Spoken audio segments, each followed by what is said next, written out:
Hi అండి, అందరికీ నమస్తే. వెల్కమ్ బ్యాక్ టు మధు ఇంటి వంట. ఈరోజు మన స్పెషల్ రెసిపీ పచ్చి కొబ్బరి శనగపప్పు కర్రీ అండి.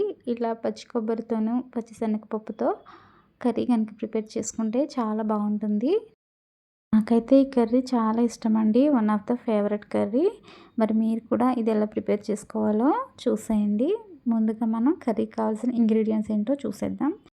ముందుగా ఒక చిన్న సైజు ఉల్లిపాయని ఇలా ముక్కల కింద కట్ చేసుకోండి. అలాగే 3 పచ్చిమిర్చిని కూడా కట్ చేసి పెట్టుకోండి. అలాగే 1 కప్పు పచ్చిశనగపప్పు, 1 కప్పు వరకు పచ్చి కొబ్బరిని ఇలా తురుము తీసి పెట్టుకోండి.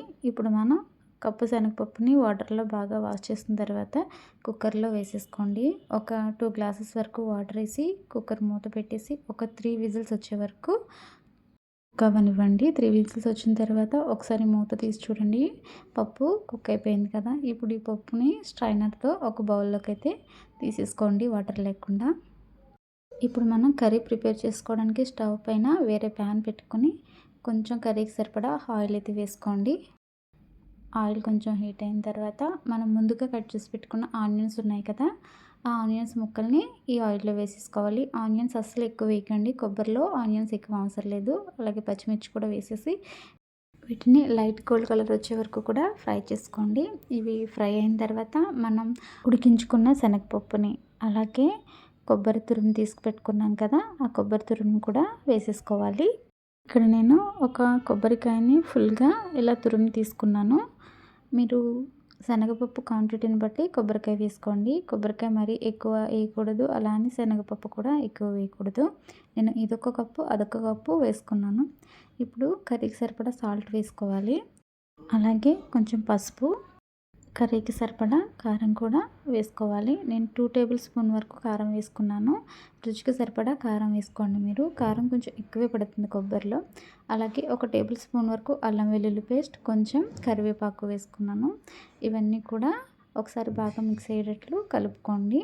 కొబ్బరి తొందరగా అడుగు పట్టేస్తుంది కాబట్టి మనం వాటర్ అనేది కూడా తొందరగానే యాడ్ చేసుకోవాలండి. ఇక్కడ నేను కర్రీకి సరిపడా వాటర్ కూడా యాడ్ చేసేసాను. ఇలా నేను చూపిస్తున్నట్లుగా ఈ విధంగా వాటర్ వేసుకోండి. ఇప్పుడు మూత పెట్టేసుకుందాము.